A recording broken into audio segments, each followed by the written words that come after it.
Samajwadi party के विधान परिषद सदस्य स्वामी प्रसाद मौर्य लगातार धर्म को लेकर अपने विवादित बयानों के चलते सुर्खियों में बने रहते हैं। जौनपुर पहुंचे स्वामी प्रसाद मौर्य ने एक बार फिर से विवादित बयान दिया है। उन्होंने कहा कि राम मंदिर धार्मिक नहीं बल्कि बीजेपी का कार्यक्रम है। उन्होंने कहा कि धार्मिक कार्यक्रम होता तो चारों शंकराचार्य शामिल होते। बीजेपी पर निशाना साधते हुए कहा कि संविधान की कसम खाने वाले ही संविधान की धज्जियां उड़ा रहे हैं। इंडिया गठबंधन में सभी के लिए रास्ते खुले हैं, जो भी आना चाहे आ सकता है। निमंत्रण मिला है। पहली बात तो आज मैं सामाजिक परिवर्तन के महान योद्धा क्रांतिकारी बौद्ध अम्बेडकर विचारक श्री पारसनाथ जी की श्रद्धांजलि सभा में सम्मिलित होने के लिए जौनपुर आया हुआ हूँ। आज आप लोगों के माध्यम से मैं अपने प्रिय नेता श्री पारसनाथ मौर्य जी को श्रद्धासुमन अर्पित करता हूँ। रही बात अयोध्या रामलला मंदिर का, तो उसको तो हम सभी लोगों ने उसी दिन स्वागत किया था जिस दिन माननीय सर्वोच्च न्यायालय ने फैसला सुनाया था। इसलिए मंदिर बनने का स्वागत है। लेकिन जिस तरीके से भारतीय जनता पार्टी करोड़ों करोड़ों लोगों के आराध्य भगवान राम लला को का राजनीतिकरण कर रही है, वो उचित नहीं है। कुल मिलाकर के रामलला जी के प्राण प्रतिष्ठा के कार्यक्रम को भारतीय जनता पार्टी के लोगों ने भारतीय जनता पार्टी का कार्यक्रम बना दिया। और यही कारण है कि भारतीय जनता पार्टी द्वारा चिन्हित किए गए लोगों के नामों की सूची ट्रस्ट को जाती है और ट्रस्ट के अध्यक्ष तथा अन्य पदाधिकारी उन्हीं को आमंत्रित करते हैं जिसको भारतीय जनता पार्टी चाहती है। इसलिए जब भारतीय जनता पार्टी कार्यक्रम है तो स्वाभाविक रूप से स्वामी प्रसाद मौर्य का उससे कोई लेना देना नहीं। अखिलेश यादव जी को निमंत्रण मिला था, फिर भी वो नहीं जा रहे। उन्होंने कहा कि प्राण प्रतिष्ठा के बाद परिवार संग जाएंगे। देखिए, जब आयोजन ही भारतीय जनता पार्टी का है तो भारतीय जनता पार्टी के कार्यक्रम में दूसरी पार्टी के नेता क्यों जाएंगे? और यहाँ तक कि जो परंपरागत रूप से करोड़ों करोड़ों भगवान राम के श्रद्धालु हैं,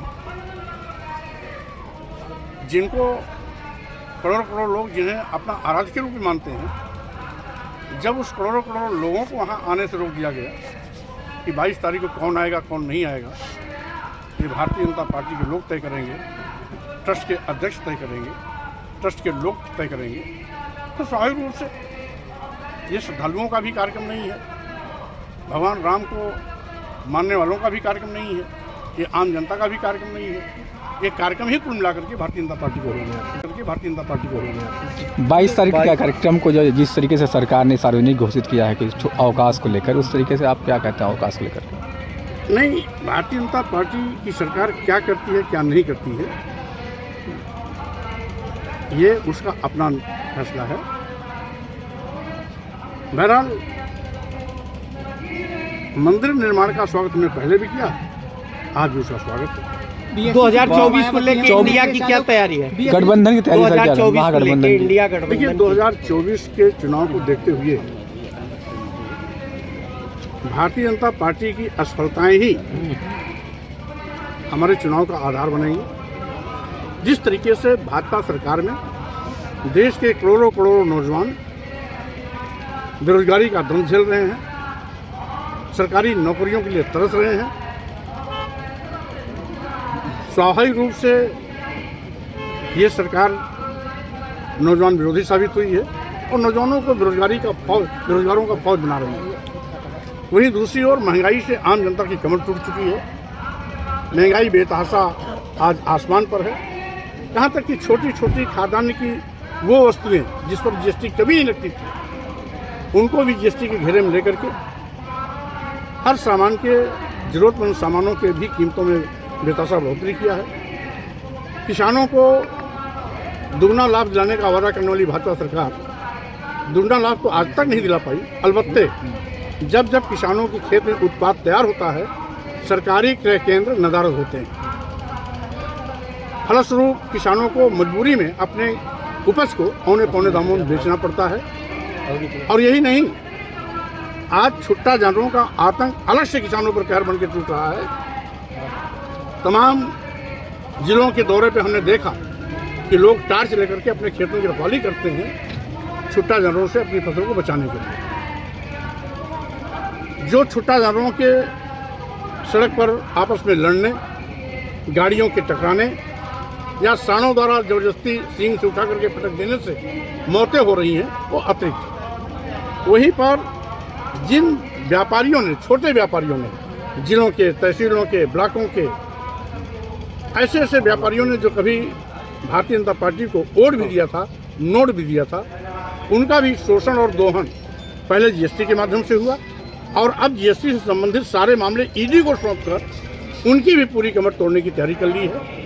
वहीं दूसरी ओर संविधान की कसम खाने वाले प्रधानमंत्री और मुख्यमंत्री जी आज संविधान की धज्जियां उड़ा रहे हैं। अनुसूचित जात, अनुसूचित जनजात, पिछड़ों के आरक्षण को शून्य और निष्प्रभावी कर रहे हैं।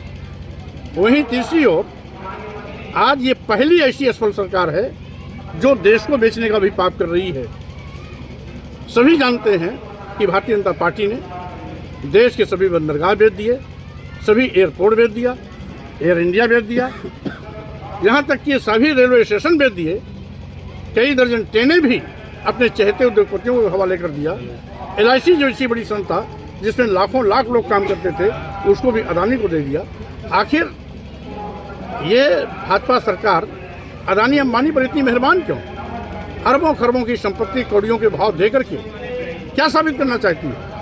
जिन विभागों में ये सभी सरकारी विभाग, प्रतिष्ठान और संस्थान सरकार के हैं जो लाभ में चलते थे, जिन नौजवानों को उम्मीदें थी कि कभी हमें सरकारी नौकरी मिलेगी, जब एक एक करके सरकारी विभाग बड़े उद्योगपतियों के हवाले कर दिए जाएंगे तो नौजवानों को सरकारी नौकरी आखिर कहाँ से मिलेगी और कब मिलेगी, कैसे मिलेगी?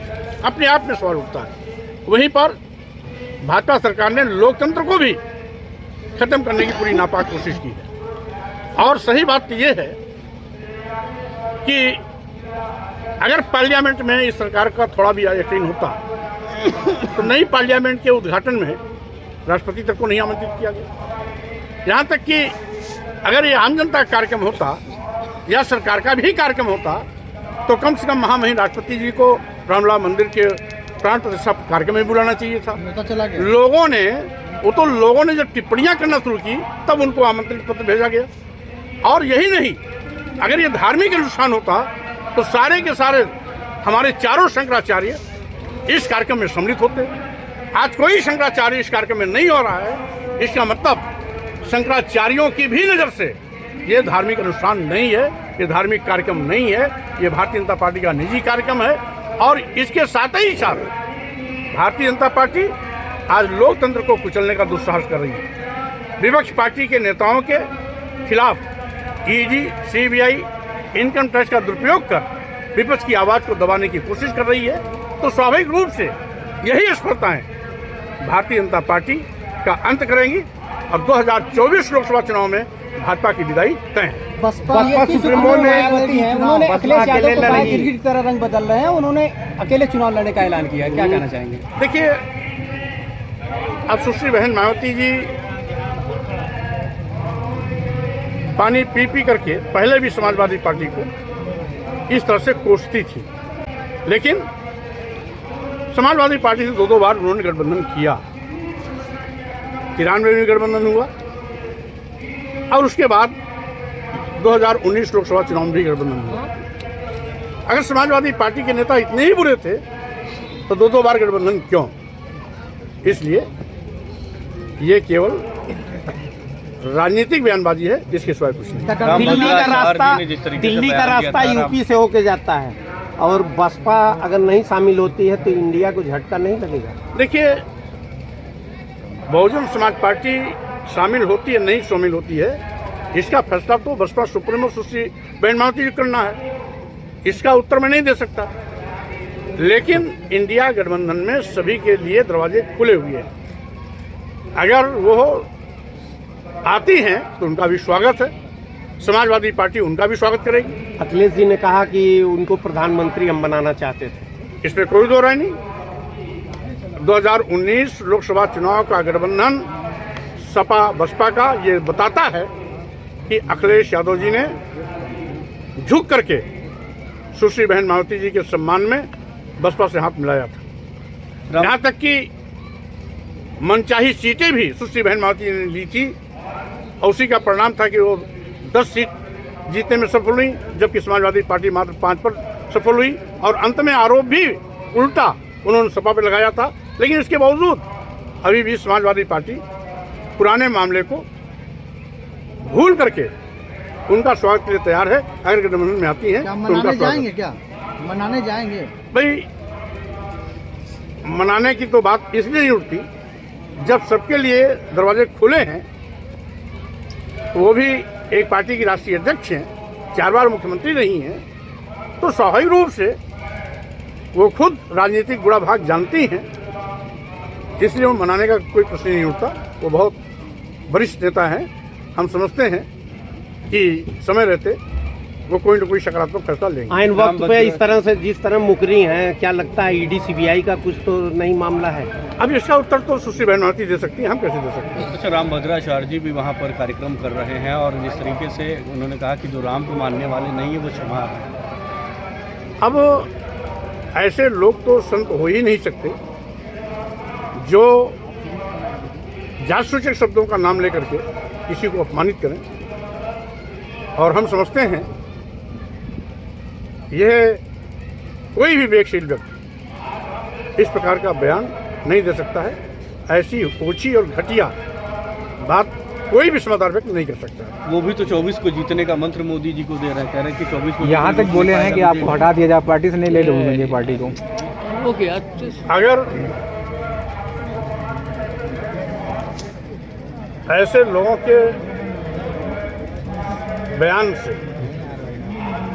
काम चलता होता तो बिना चुनाव लड़ते लोग प्रधानमंत्री बनते होते। ये लोकतंत्र है, यहाँ भविष्यवाणियाँ से सरकार नहीं बनती है। मुद्दों पे सरकारें आती हैं, मुद्दों पे सरकारें जाती हैं। अंतिम सवाल